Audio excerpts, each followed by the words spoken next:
We've got Councillor Thompson now. Thank you, Sandy. Good morning, members, and welcome to this meeting of the Annandale and Eskdale Divisional Licensing Board. So it makes this table's a little bit wobbly. This meeting has been recorded and live streamed. Could I remind members to follow the good practice guide, which includes muting the microphones, switching off their video when you're not addressing the meeting.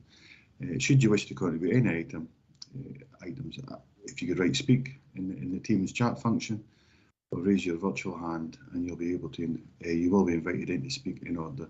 Should your question or it should be raised by a previous speaker, please withdraw your request so that we can deal with the business as efficiently as possible. Apologies for that, but it's the way the screen's working at the moment. That's better. I can see what's going on now. So I think I have to give my permission for remote participation. I'll give that at this point in time. First agenda item on business today is a set in apologies and the convener's approval of member participation, remote participation, which I've already done. So it's said in apologies. I think that's over to you, Caroline, please. Thank you, convener. I would say apologies, Councillor Karen Carruthers. Thank you. Thank you. And if for some reason she does arrive in the meeting, we'll make her aware at that time. That information hasn't been passed across. Members, item number 2, declarations of interest. Members got any declarations of interest?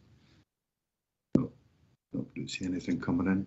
And going back to the script that I've just read out in regards to, we're all aware of remote participation, the whole work, but if quite happy to take a hand, take a nod, take a screen coming on, so if we have to revisit something, we can. The minute of the meeting, 28th September, I've read through that, it looks accurate to me. I would move that is accurate. Agreed. Agreed. Just seconding that then. Thank you. Thanks very much. Item number 4 is the Licensing Scotland Act 2005 applications for occasional licences and extended hours granted under the delegated authority. Pages 17 to 18. As we go through that. Again, members, got any points they wish to raise or questions? No, I think. Stephen, you're voting in? Oh, sorry. Yeah, thanks, convener. It was just on occasional licences. I appreciate, I think the fees were changed for this a while ago. It was just to get a sense of what kind of income we were getting for this now, as we were trying to approach, cost recovery, as it were. So it's just, are we aware of what that's generated during that period? Thank you. If I can just answer that question. So the statutory fee, Councillor Thompson, still remains £10 at this present time. In terms of how much we're actually bringing in on the occasionals, I do not have that answer at the moment. We do have our annual finance report published, but I can get back to you with an answer at some point today, if that's okay. Unless Cheryl, are you able to contribute anything there? I'm not aware of what the income we have on the occasionals is at present. I can't comment on that. Sorry. No. Councillor Thompson, are you talking about when we were proposing to increase the fees of the application? Yeah, so I appreciate there was a kind of national consultation around this, and as well. So I was just sort of wondering, has that progressed, and are we likely to see a change soon? Because obviously, it is a cost to us, given the volume of occasional licences. So it's just to get a sense of where we're at with that. Thank you. If I can just respond there, Councillor Thompson, yeah, I cannot answer definitively. Unfortunately, the current statutory fee still remains at £10, and the Scottish Government have not yet changed that fee. Thank you. So but it would be helpful just offline, maybe later on, if we could get a sense of where we're at in terms of the income generated. Thank you. Thanks for that, Stephen. Thank you. Anything else on item number 4 before we move on? Item number 5 is the Licensing Scotland Act 2005. Section 29 is applications for minor variations of premises licences granted under delegated authority again. If I look through this, anything standing out in regards to myself that I should be concerned with personally. I don't know if any other members have any particular points. Councillor Thompson, Stephen. Thanks, convener. Yeah, it was just on page 21, and it could just be fine, but it's just the nature of variation for the first two, application number 6 and 7. There's no name, it just says change of home address. I was just sort of wondering if there was if it was required to provide those details, or it's like generally we don't anyway. Thank you. And Councillor Thompson, we would just advise that there's been a change of home address, but we would not put that home address of the individual in our public papers. That's fine, thank you. Was it the name of the person you were looking for, Stephen? Sorry, just to understand the question. Yeah, so I think because some of the other ones will say it's the name of, you know, the name of the person, the designated premises manager will be such and such a person. The nature of the variation in those, I think it's just obviously that person who's not named has changed their address, which we wouldn't publish. But yeah, so it's just really that clarification. Thank you. Thank you. Right, understood. Carolyn's answered that. Anything else on item number 5? No, shaking heads for the people that I can see. Sorry for those. I think we've just to note it, convener, haven't we? Yep. It's just if anyone's got any particular questions, points like what Stephen just raised there, but it is absolutely for noting. No further questions or points looking for. Item number 6 is again under the licence applications for transfer of premises licence granted under delegated authority. It is for noting again. Sorry. Go back to that. I thought I turned that off. I myself was it never. It's never stopped this morning. Apologies. So, item number 6. Don't see any hands coming up. Anything in the chat from I'm aware of. So happy to note. So we're on item number 7, which again license of Scotland Act. Section 28(6). Surrender of premises licences. We've got a couple there on item number 7. And we've got any particular points to ask that? Right, happy to note. Thank you. Thanks so much. Same here. It was a trend question potentially, but I think I'll pick that up later on. At number 8, so now we're getting into real business, I would say. So again, under the Licence Scotland Act 2005, Section 45 application provisional premises licence. Applicant is Motor Fuel Limited, Gladstone Place, 36 to 38, Upper Marlborough, St Albans.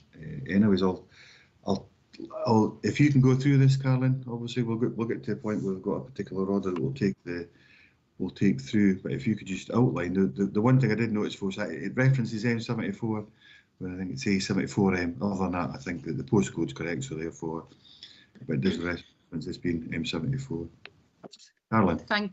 Thank you, convener. I can see we've got the agent, Mr. Andrew Hunter from Harper McLeod here, just to ensure that Mr. Hunter, you can hear me okay. Thanks, Caroline. I can hear you. Can you hear me okay? Thank you. And I believe you've also got a representative from Motor Fuel Group with you this morning, just ensuring that individual can hear me okay. Stuart Allen, who's just turned his camera on, I can see. Good morning. Morning. So members, this is an application for a provisional premises licence in respect of Motor Fuel Limited. The applicant is Motor Fuel Limited and the premises to be licensed is Gretna Service Station M74 northbound in Gretna. The application was received on the 9th of September 2022 and it's detailed at Appendix 1 to the report. In terms of the statutory consultation procedure that has been undertaken, we've received Section 50 Provisional Planning Certificate and Disabled Access and Facilities Statement. The application, the notice of the application was advertised on the board's webpage from Monday the 26th of September, 18th of October 2022, and signed confirmation of site notice has also been received. In terms of objections and representations, the last date was 17th of October 2022, and I can confirm that no objections or representations have been received. You will note that at Appendix 2 to the report, you have the LSO report, which is clear, and at Appendix 3 to the report, the agent on behalf of his client has submitted a market research report. You will be aware that if premises are excluded and these premises licence cannot be granted in relation to excluded premises unless they fit into section 1235 statutory criteria, which is detailed at paragraph 5.3 of your report. So if the premises are used, for the sale by retail of petrol or DERV, or which form part of premises so used, they're not excluded premises if persons resident in the locality in which the premises is situated are likely to become reliant to a significant extent on the premises as the principal source of petrol or DERV or groceries, where the premises are or are to be used also for the sale by retail of groceries. So it is a wee bit of a kind of a handful in terms of terminology, but the legal position is cannot grant a premises license in respect of excluded premises unless the market research report proves that that secondary 1, 2, 3, 5 criteria exists. So the agent is here to speak on behalf of his client in terms of the procedure this morning. You may wish, convener, to hear from the police any questions, hear from the LSO any questions, and then allow Mr MacLeod, his agent, on behalf of his applicant to present his case and go through the market research report if required, and then questions from yourselves, and then allow Mr MacLeod to sum up on behalf of his client and then go into session. Thank you. Thanks for that, Caroline. So I've noted that as being the police first, the LSO second. The applicant will then put their case to themselves. But for members, if you want to intervene, you've got a question at any point after each person's spoke, I'm more than happy to take that question. So it's for Police Scotland first. Have you got any comments in regards to this particular case? No objections. Objections. Just some clear members for who I can see. Anybody got any questions for the police after that? As I know. Mickey, Licence and Standards Officer, if it's you, Mickey. Any points to raise? If I can just interject there, convener. So as you can see, we've got Emma Connolly. She's our new LSO. The LSO report was written by our previous LSO, Mickey Collins, who's now departed his employment from the council. So I understand that Ms Connolly will just speak to that report that was written by Mickey. Thank you. Thank you. Good morning, convener. So as you'll be aware, I was not the author of this report. However, I would agree with everything that has been written by Mickey and would also have no adverse comments to make. Thank you, members. Your opportunity to ask any points. George, Councillor Jimison.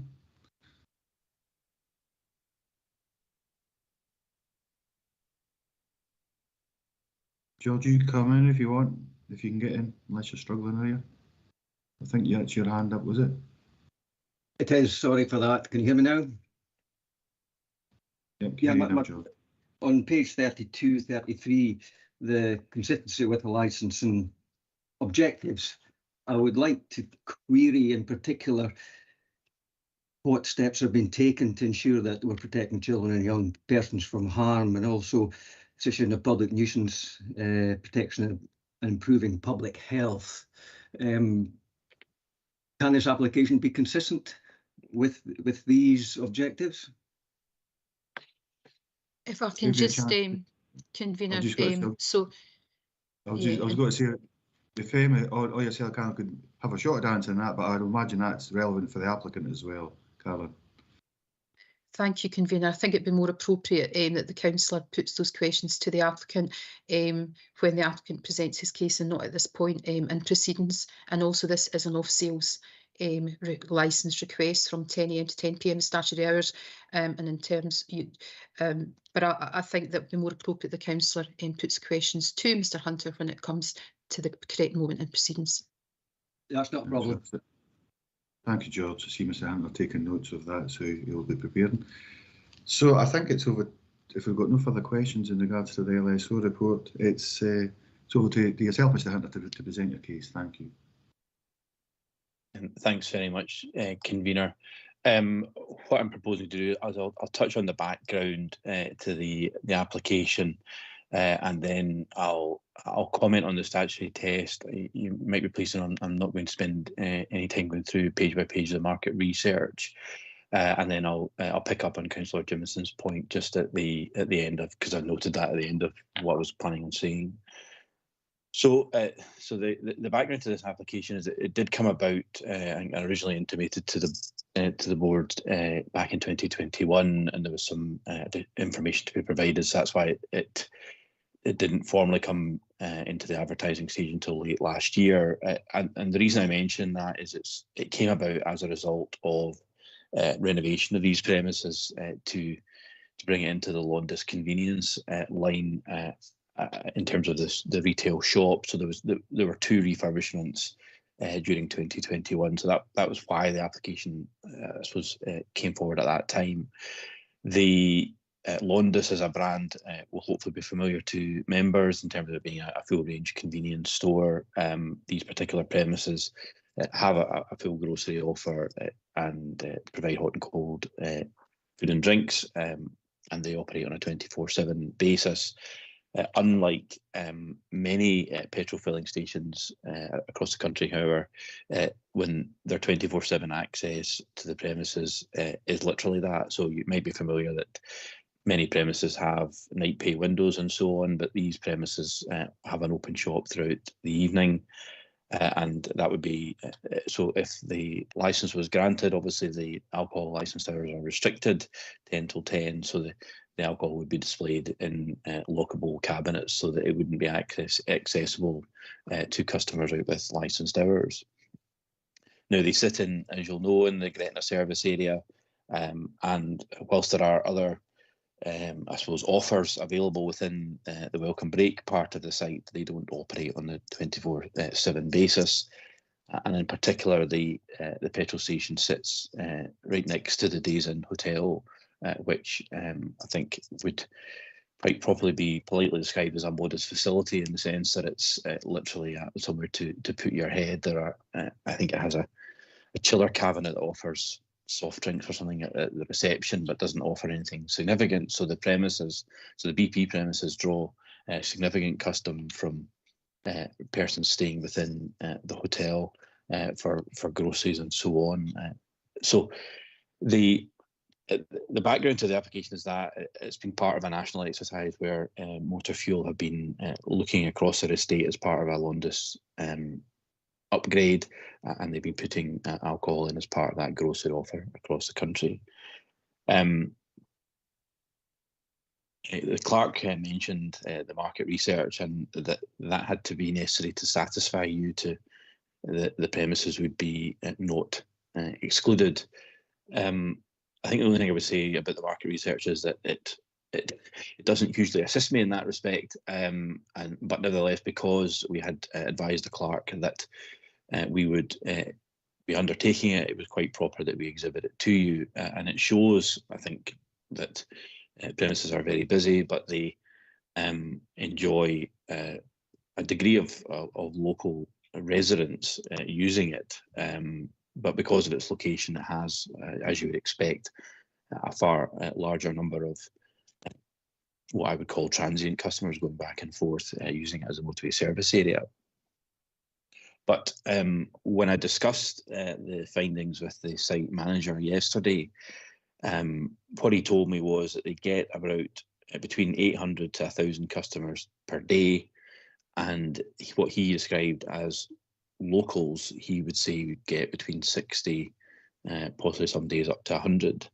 But when he's talking about local residents, he's talking not only about people who live in the sort of wider nearby area, he's also talking about hotel residents because of the nature of the premises, because of where they sit in relation to the Days Inn, and because of the repeat custom he gets from it. The hotel, he tells me, is pretty much full every day because of its location, whether it's people attending weddings in the local area or people travelling up and down the A74M. And what I would say is that we have had situations before other licensing boards. Now they don't bind you, of course, where licensing boards have accepted that a wider definition of residence. So in my own experience, I've done applications for Aberdeen Airport, where a petrol station was very similarly located amongst a group of hotels, which had effectively most motel style. Sorry, somebody's trying to call me. I thought I'd put this on. Apologies. So motel style premises, a bit like the Days Inn, where people are just going there to put their head down and they're having to find facilities from other sources. And a similar application was granted by Renfrewshire Council for Glasgow Airport, again in situations where the petrol station really provides the grocery hub for hotels. So the premises, as I say, they currently have a 24-hour facility for residents, particularly staying in that hotel. The site manager also told me that they tend to enjoy more custom from locals later in the evening, because he tells me that there's a restricted amount of facilities in nearby Gretna later in the evening. And for example, the petrol station, I understand there, it becomes pay at the pump after a certain time in the evening, and therefore the shop isn't offering anything for customers there. So that's the background as to why we would be asking for an exception in relation to section 123, because we do provide a facility for residents, not necessarily in the traditional sense of people in their own homes, but for residents of the hotel. In relation to the licensing objectives point, and Councillor Jimmonson's, I think I noted, was asked the question. I mean, I think first of all, in relation to children and young persons, I really would just say two things. And they're obviously not site specific because they don't trade in alcohol there at the moment. Is that motor fuel, as all responsible retailers, will have their Challenge 25 policy. Alcohol, when it's scanned at the EPOS till system, flags up, of course, that it's a restricted product, and as a result of that, the member of staff has to go through the age verification process. Beyond that, I've acted for motor fuel since 2017, and they're part of a wider group which I've acted for since, I get my numbers wrong, I think it's about 2013, but I've only had the occasion on their behalf to attend licensing board meetings in relation to applications they've made. I've never had occasion to attend in relation to any issue arising from the sale of alcohol from premises, whether that be to persons underage or to in relation to any kind of incident that's happened in their premises. It's only ever been hearings caused as a result of applications they've made.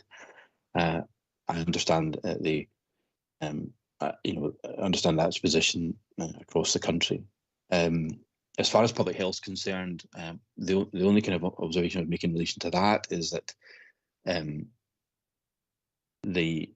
one of the statutory consultees is the Health and Social Care Partnership, and they've opted not to make any objection to the application.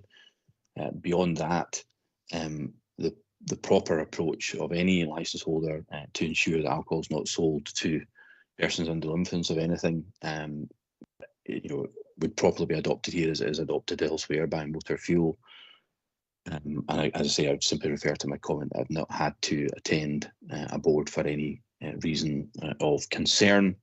There are, of course, no objections or adverse comments in relation to the application in respect of the operation of other premises by motor fuel. Of course, the wider Police Scotland will be aware of them as a licence holder across the country. So I'm going to get to the stage where I'll start repeating myself and always wish I don't do such things. So I'll simply leave it there. And of course, if any members have any questions, I'm more than happy to do my best to assist with them. Thank you.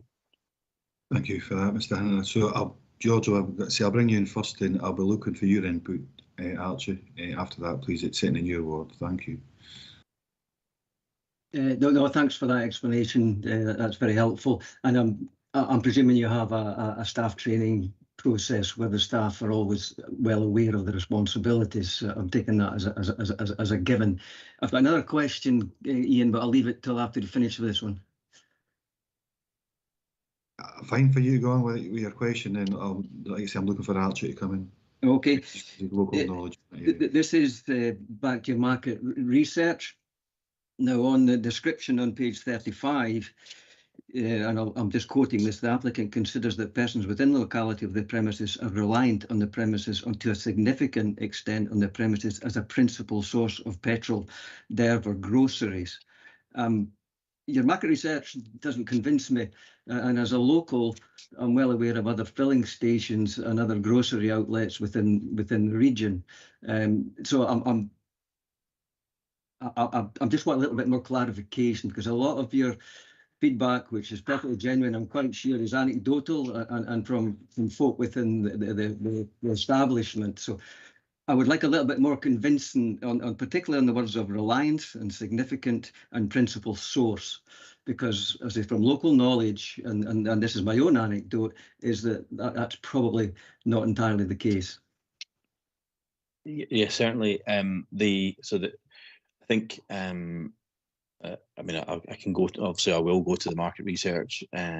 Councillor Jamieson, I deliberately hadn't done it so because I don't think it presents me with a case that I can rely upon to persuade the board in relation to the information that's contained in it.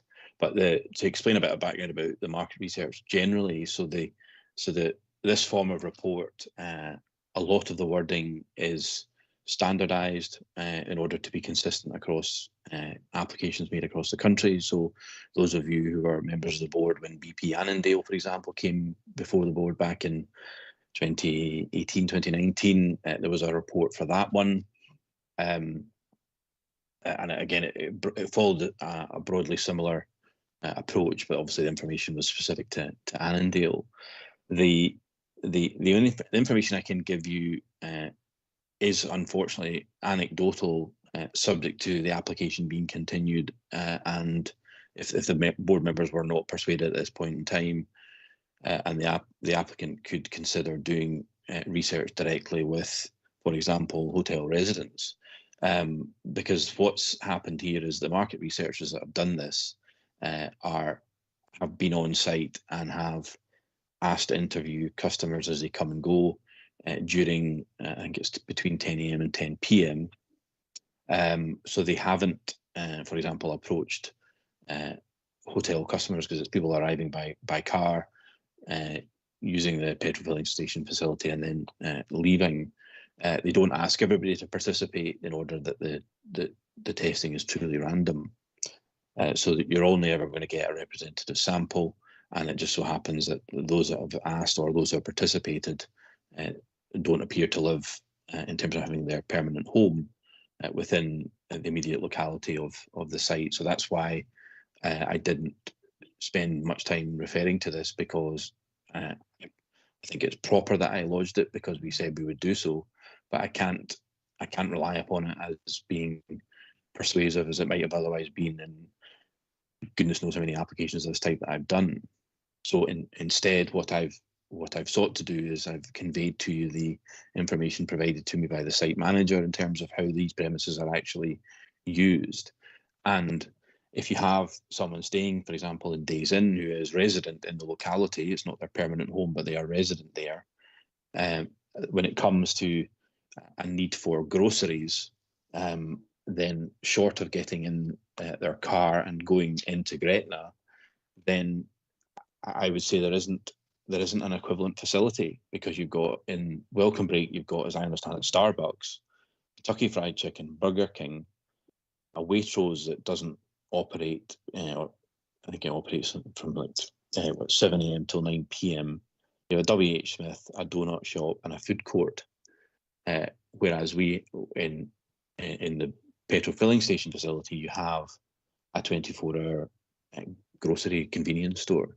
So we don't have an equivalent in the service area, and that's why when the site manager told me about the use of the premises that way, I wasn't at all surprised, because I was used to that, the experience of similar stores, as I mentioned, up in Aberdeen Airport and at Glasgow Airport, where you had hotels offering effectively somewhere to sleep, and the petrol filling station became the grocery hub for that purpose. So they don't have to be reliant for fuel and groceries, it's either or, and so the information, albeit anecdotal, and if if the board are not minded to rely on what I say to be persuaded, then it may have to be more formalised in terms of research. If that's the concerns the members have, it would certainly. But I certainly think that information I got from manager was consistent with what I've heard in other locations of this type.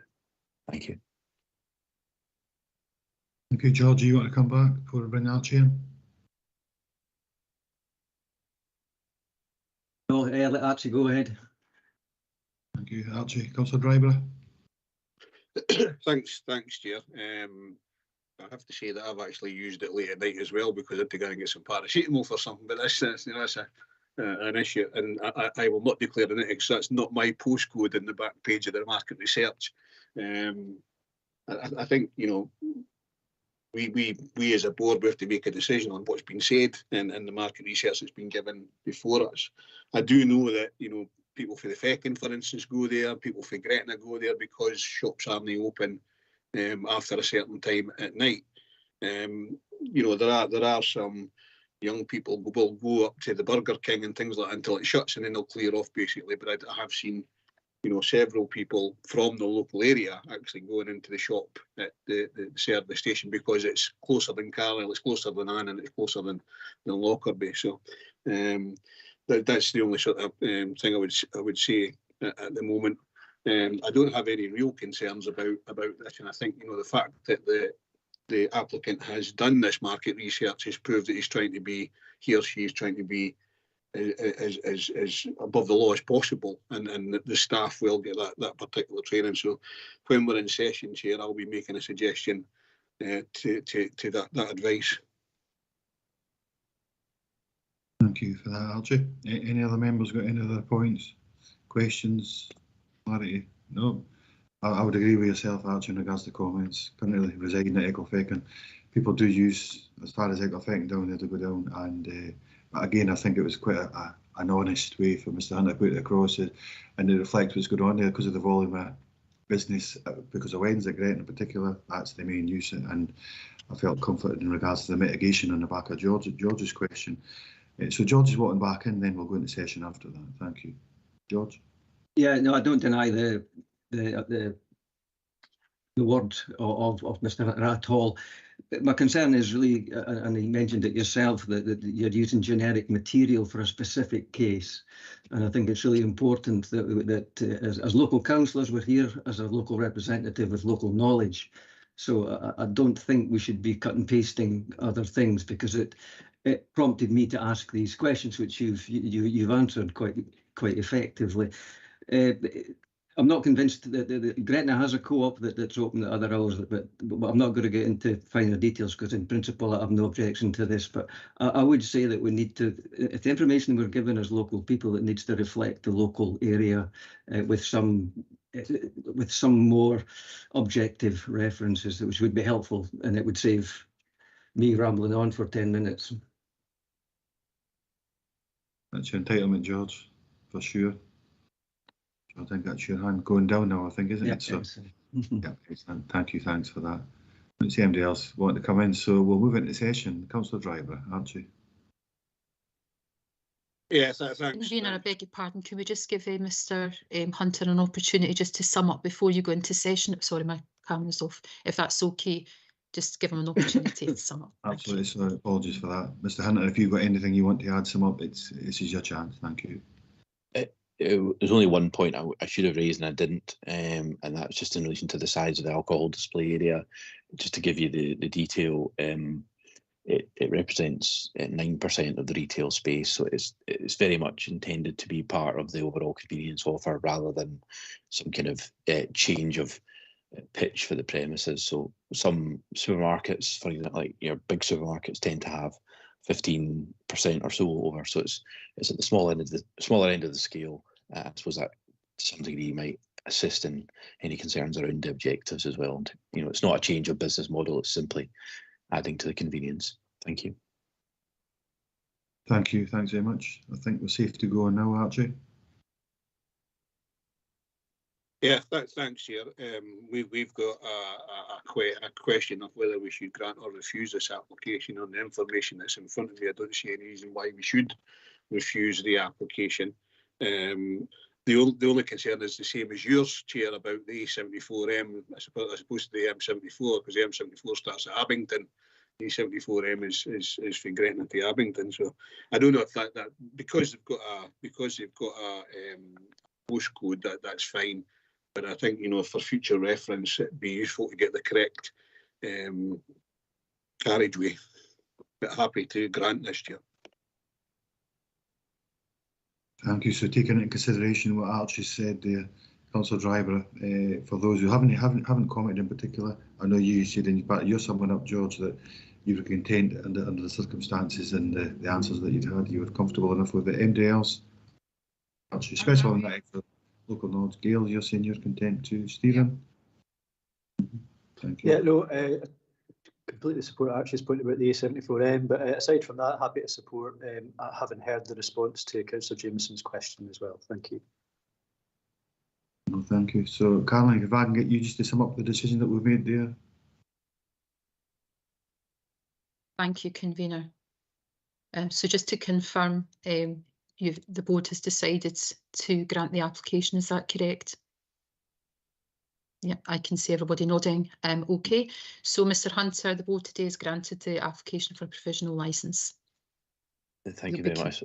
Thank you, that's great. I very much appreciate it, and we'll, in subsequent correspondence with Caroline and our team, will correct the error in the designation of the premises to reflect the correct trunk road. So I'm grateful for the observations on that. Thank you very much. Thank you very much for your attendance today. Excellent. We'll move on to item number 9, I think it is. It's local to myself, certainly. Just find the pages.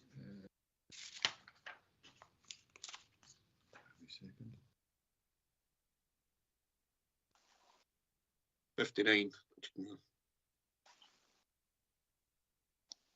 I folded it just with the market research. So, right, under the Licence Scotland Act 2005, Section 23 application for new premise licences. The premises in Annan News, 84 High Street, Annan. The applicant is Ahmad Bilal, Mayflower Gardens, Lonehead. So, Caroline, like before, if we get you just to outline the process, and we'll go through that. Thank you. Yes, of course. Thank you, Convener. I do believe we have a Mr Robert Jordan agent, so I just want to ensure that Mr Jordan is here with us this morning and that he can also hear me clearly. Can you confirm, please? Yes, thank you, Caroline. I can hear you clearly. Thank you. And I can also see that we've got Mr Ahmad Bilal as well. So members, this is an application for a new premises licence in respect of Annan News in High Street in Annan, and the applicant who's with us this morning remotely is Mr Ahmad Bilal. The application was received on the 9th of September 2022, and the board has undertaken the statutory consultation procedure with those detailed at paragraph 2.1 of the report. I can confirm that satisfactory Section 50 certificates for planning, building standards and food hygiene have been received, and also the disabled access and has been received. Notice of the application was published on the board's webpage from Friday the 7th of October to Saturday the 29th of October 2022, and signed confirmation of site notice has been received. The last date for objections and representations was the 28th of October 2022, and no objections or representations have been received. Members, details of the application are detailed at Appendix 1, and you will note that this is a proposed off-sales facility with the 7-day statutory hours of 10 in the morning to 10 at night, 7 days per week. Appendix 2 details the LSO report, which advises no adverse comments. In terms of procedure, Convener, you may wish to, we do have a police clear report as well, but you may just wish to hear from the police with any questions, with also from our LSO with any questions, and then allow the agent on behalf of his client to present his case with any questions thereafter, and then allow the agent the opportunity to sum up his case prior to session. Convener, thank you very much. Thank you very much for that, Caroline. So I'll go to yourself first, which is the police. Do you have anything? Thank you, Convener. The police have got no objections in relation to this one. Okay, thank you. So I'll just open up to members just in case you've got any particular questions upon it. I don't see anything coming across. So it's all LSO, Emma. anything to add or say in regards to the report that's here? No adverse comments from me.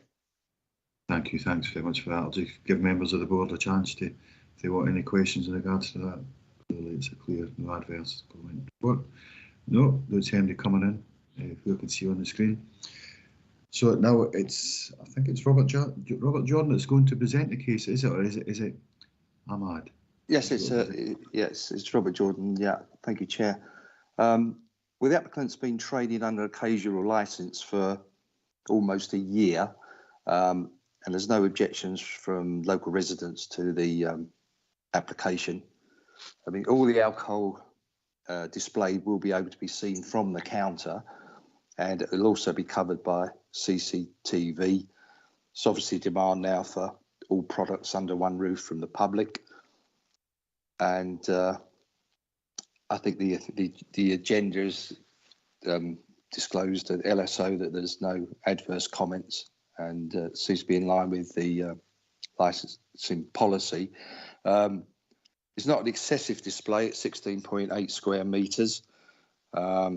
It's probably less than 10% of overall floor space, but there'll be a leave quietly sign, there'll be strong challenge 25 policy, the CCTV covering areas of the premises, and the applicant will keep a refusal book to monitor refused sales of alcohol, and an incident book so that anything can be followed up on.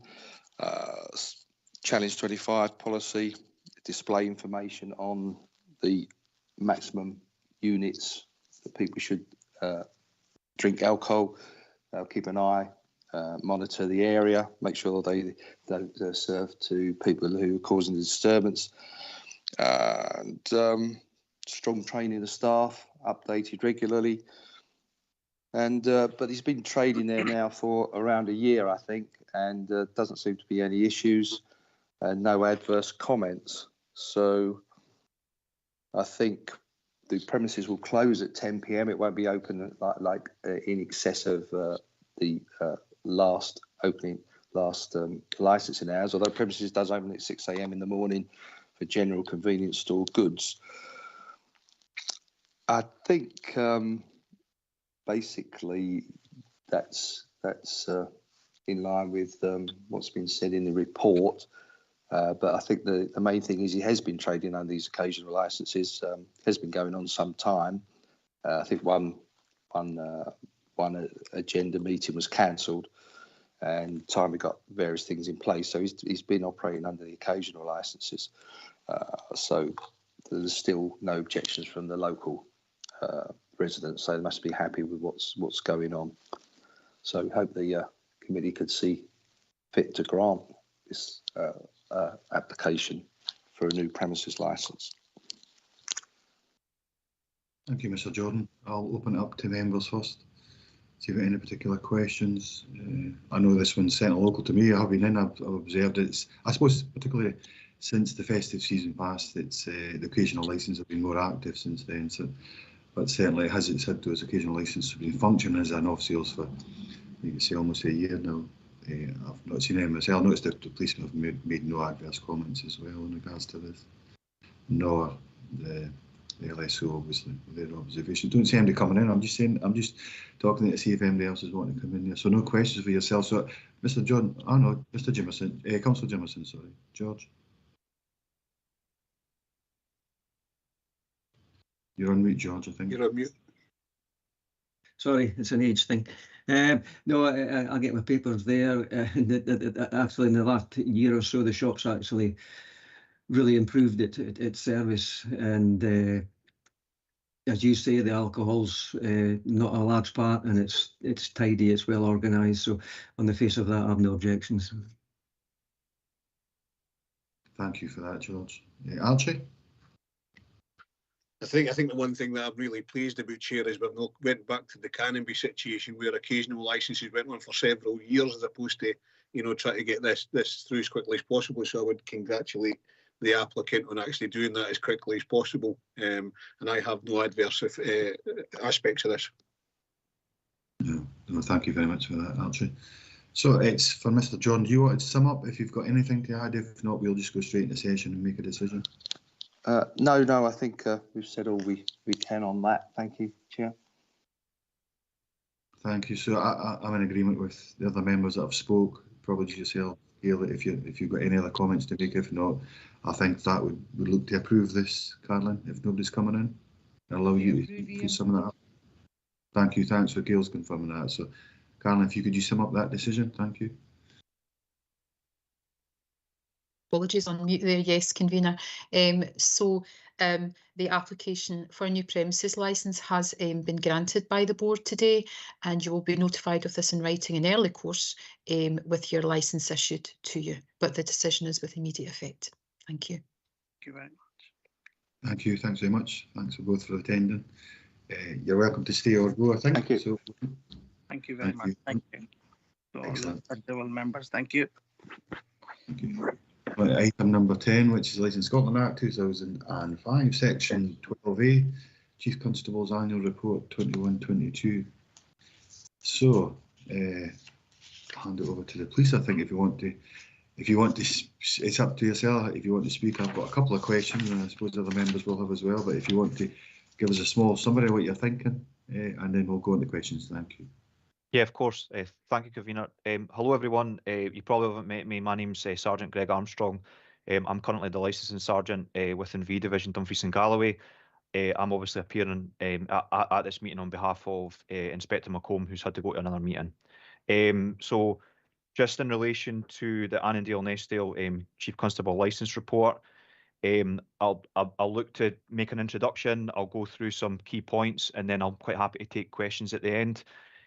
So just as an introduction, it gives me great pleasure to provide the annual licensing report for 21-22 in accordance with Section 12A of the Licence Scotland Act 2005. Throughout this year, local authorities in Police Scotland have worked hard to support licensed premises in their road to recovery as COVID-19 restrictions were being lifted. Collaboration is vital to ensure these businesses can flourish, providing much needed employment for our communities as well as safe environments for people to socialise. Police Scotland will continue to work closely with local authorities as well as other stakeholders to ensure there is a fair and consistent approach across all 32 local authorities throughout Scotland to aid this recovery.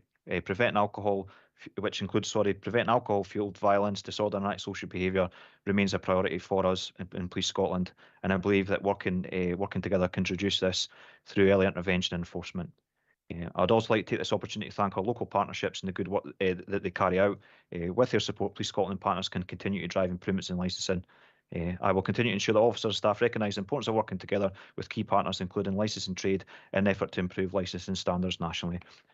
In just terms of a couple of summaries, so obviously from a licensing perspective, our particular focus was the scrutiny of the serious incidents of violence, disorder and antisocial behaviour linked to licensed premises, working closely with licensing premises in Scottish Government to navigate the challenges of COVID-19 and governance in relation and ongoing development of national ICT licensing systems known as Innkeeper to increase efficiency and effective of all types of licensing, administration and management. We are, as a police force, looking to currently upgrade our national ICT system to ensure compliance with current GDPR regulations. As you're all aware, the local policing priorities for us, which is within the V Division local policing plan, is violent crime, disorder and antisocial behaviour, acquisitive crime, substance misuse, road safety and road crime, and protecting vulnerable people from risk or harm. And the five, obviously, which works in with the 5 objectives from the licensing boards as well. I'm just going to go through some ongoing initiatives that had taken part between 21 and 22. So the first one is an anti-spiking initiative, which formed part of the festive safety plan, which was the focus on anti-spiking and drugging, should I say, messages and promotion of same via the use of kits, in which the local community department established a working relationship with a national charity, which is Spike Aware UK.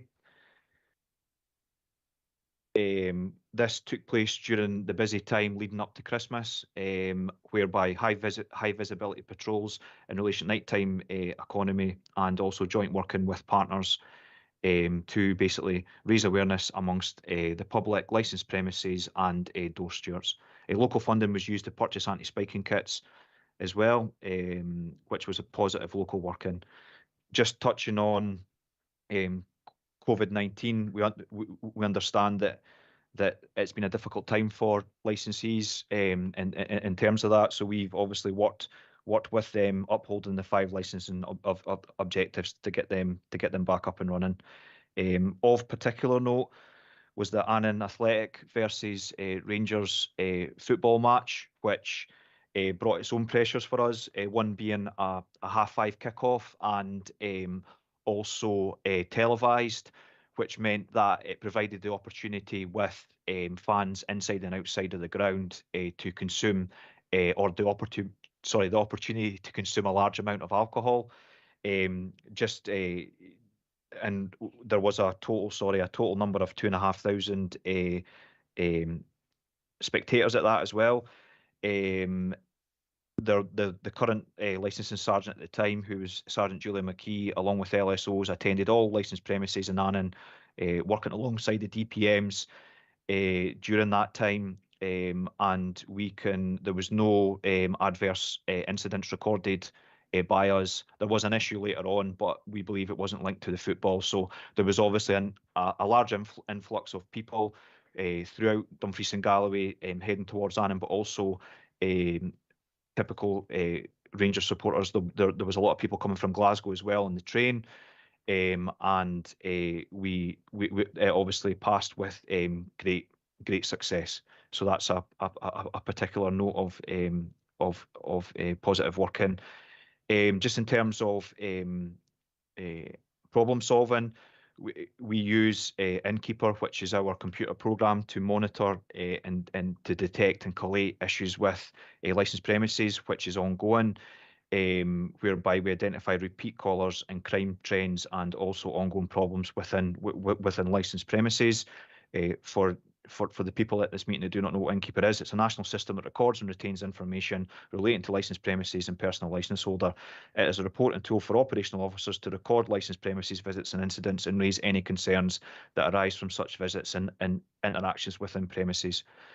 So we use that, for example, if operational police officers are working on a Friday and Saturday night and they're asked, or they're checking their local licensed premises within the beat area that they cover, they can put Innkeeper checks in relation to not ongoing incidents, but they also use it as a reactive measure when they have been called by either members of the public or licensed premises in relation to a particular issue linked to a licensed premises.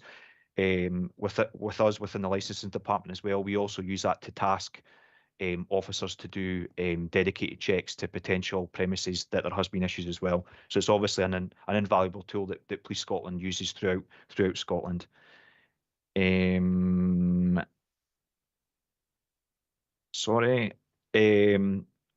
Summary relevant to the Annandale and Eskdale board area as well. Specific crimes. So in 2019 and 2020, there was 96 crimes specifically linked to licensed premises. In 2021, there was 39. A big reduction, which is probably due to be linked to COVID. And in 21-22, there was an increase from 39 to 46. However, it was still low of the 96 in 2019-2020. Just as we do going forward, any drunkenness or disorder offences incidents are dealt with robustly by operational officers at the time, and thereafter reported to us by Innkeeper to see if we can assist the licensed premises involved as well. We also obviously assess and assist with licensing applications as well. There was another thing ongoing as well, which was to do with the prevention and the sale or supply of alcohol to young children or people. Obviously, alcohol misuse amongst children and young people can lead to other types of antisocial behaviour issues, violence, as well as increasing vulnerability and susceptibility to exploitation as well. Dumfries and Galloway or V Division have worked with local youth engagement officers and also secondary school and community officers through education, intervention and proactive checks as well. And the second last one for me is tackling serious and organised crime. We as a division continue to evaluate any intelligence and we use crime identification and trends, identifying of hotspots who report directly to the local chief inspector who that I work for as well. And should certain premises be identified as becoming problematic, the divisional licensing sergeant, which is me, liaises with local community police inspector to ensure that premises are monitored accordingly. As a division, we have an ongoing focus to reduce the availability of drugs within our communities and combat acquisitive crime, which may be linked to serious and organised crime. Of which the Detective Chief Inspector has ultimate responsibility of that. We also have the ongoing role of a substance misuse officer and community policing teams as well, which helps us assist us with that as well. Just in terms of proposed activity for the year ahead, we will continue to identify emerging issues in problematic areas, and we'll look to address those as them, and also work with partnership agencies to deliver that as well. And that is me. I'm happy to take any questions. Thank you. Thanks so much. I've got a couple. You did cover them, but I'll take Archie first. Take members first. Archie, then Councillor Thompson, Stephen. Thanks, convener. Thanks, Greg, for that report. There's maybe one thing that is missing for the report that's been involved in previous reports, which was, you know, the actual licensed traders themselves and what they're actually doing within the local community. So I'm referring to things like Best Bar None, where they're involved with that setup and looking at, you know, trying to improve the customer experience, for want of a better word, of the licensed places across Annandale and Eskdale. I'm pleased with the report. Don't get us wrong, but I mean, I think there's something possibly missing. You don't sound like Ian Fleming, by the way, the chief in Costa Festival, and reading that first paragraph, I'm going, oh, that's going on. So I think just you know, local initiatives by the licensed traders themselves, you know, obviously input from the police, because the police are involved in the Best Bar None situation. Thank you, Councillor.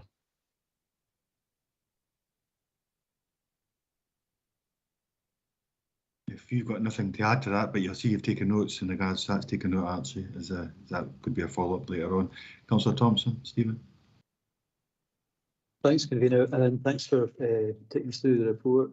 It was just a couple of questions on the spiking awareness initiative. I gather that was a kind of I think when I read the report, I just took that to be, it's a one-off, it was quite successful, but what happens from now on? Because it looked to be a sort of fixed term project with some success, so how does that get taken forward? Because I think there was maybe funding available for that particular initiative at the time. The other thing was on page, well, our page 74, but it would be page 8 in your own report. It was to do with the crimes for the various years. And it was more a point of interest around, is it possible to break down those figures linked to licensed premises between males and females? Just more for information. And similarly, was there any correlation then between, obviously there was, in terms of the numbers of people involved, the Annan versus Rangers event would have been, you know, quite a bit of management there, but in terms of the relative incidents around that, did that impact the figures at all? Because obviously with that number of people, there might have been some likelihood that there would be a small increase potentially, although it might have been well managed and minimised given the arrangements in place. So just a couple of points there, if that's possible. Thank you. Thank you, Councillor. Yes, so in terms of this, the incident involved spiking, so obviously this initial work that was described there, that was obviously a proactive and awareness report, a proactive and awareness approach initially. So from that, we then have a reactive response. So from that, we then look at potential incidents whereby a member of the public has made a report that they have had their drink spiked. So we have processes in place. Obviously, from that, it's keeping people safe, making sure they're safe from harm, but there's also a criminal element to that as well. So my answer to that is the work is still ongoing. However, there's more than just a proactive awareness phase. There's also a reactive phase where we look to deal with these incidents as a criminal matter whilst keeping individuals safe and looking to then deal with that and move forward. In terms about your... Sorry, just on that, it was just more to do with the anti-spiking kits, which I think were used. Okay. So it was really about, that was local funding used to purchase those at the time, but is that a sort of closed-ended thing, or is that going to be continuing as well? Thank you. My understanding is that's ongoing. Yeah, sorry. Thank you. In terms of crimes breaking down in relation to male and female, my answer is I don't have that to hand, but I can make attempts to obtain that for yourself, which I'm happy to share. In terms of the Annandale and Rangers game, you may have not picked up on it earlier when I was discussing it, but there was no adverse incidents. That was the main highlight of the Annan and Rangers game, and that's why it's obviously within the report, just to demonstrate obviously a high level incident which, due to timings, television, being on TV, and obviously the large opportunity time window, should I say, for people to drink or consume alcohol, it's ended in a positive way with no adverse incidents. No, thank you, and just congratulations to the team for that, because I think I'd sort of read that and thought, what do you mean actually zero? But I mean, yes, you did. So well done to the team, because that is quite a feat, just in terms of management. So well done to the team for that. Thank you. Thank you, Councillor. Something to do with the good people, Annan, as well, Stephen. You forgot about that. How well behaved they are. So you've touched on my points. So those other members, I think, but just so on page 3 of your report, Greg, page 69 of ours, and you touched it's kind of national perspective as well, but it's in regards to the licensing perspective. Our particular focus was on the following. You talk about the scrutiny of the serious incidents of violence, disorder, and its social behaviour linked to licensed premises. Do we have any concept at all what Annandale and Eskdale looks like? Not so much across Dumfries and Galloway, but across the rest of Scotland at a national level, because we're probably quite gentle and kind down here, and I'm hoping in comparison to others. And the only other point was on page 8 or 74 of the papers, but page 8 of yours you touched already, the crime specifically linked to licensed premises. At 22-23, would you tell me if that trend from 96 was coming back up again? Even if that information was available later on at some point, it'd be good to have seen that, because I thought it was a good trend, linked it to COVID, as you've already outlined. But I thought hopefully if we can stick down to the 39-46 mark, it would be even better. Now we're out. So in terms of the 22-23 figures, they're currently being analysed. I have them, but I don't have them in front of me, and they will obviously be going into the next report, which I'm currently authoring as it is at the moment. In terms of the Annandale and Eskdale comparison to the rest of the UK, I don't have that to hand, but I am happy to ask that question and get back to yourself. Even Scotland, for a Scotland perspective, rather than wider UK, being Scottish law and such like. So it'd be really good if that information was forthcoming at some point later on, Greg. That would be excellent. I thoroughly enjoyed reading it. I thought it was good, like I said, put the national and went right down to that minutiae local stuff, which we're looking for anyways. And the cases, it felt as if I was reading an honest report here. I did enjoy it. So I don't see any other hands coming up from anybody else. So I can only thank you for that, Greg, for presenting that to us. And what we're being asked to do is to receive the Chief Constable's report for 21-22, which we've done. And subsequent over questions, we've scrutinised it as well. But if we're happy to know its terms, I think that's our business concluded for the day. Yep. I don't think there's any other business. Everybody happy to do that? Yeah. Caroline, have you got any other points before we finish up? Sorry, Stephen. Sorry, happy to note that, Ian, thank you. Excellent, I caught that. Caroline, have you got any other points that you think we need to be aware of before we close the meeting? No, convener. Everybody happy? I see you're there as well, Gail. Content? Okay? Very content. Could Stephen and Archie stay on for 2 minutes afterwards? Can I be cheeky and ask? Yeah, Charles. Spot on. Thank you. I'll leave you to it. Right, I'll leave you to it. Thanks everybody else. I'll see you still in the meeting. We'll all just leave the meeting and leave the three people to have a discussion. Thanks very much, everybody. Thank you. Thanks.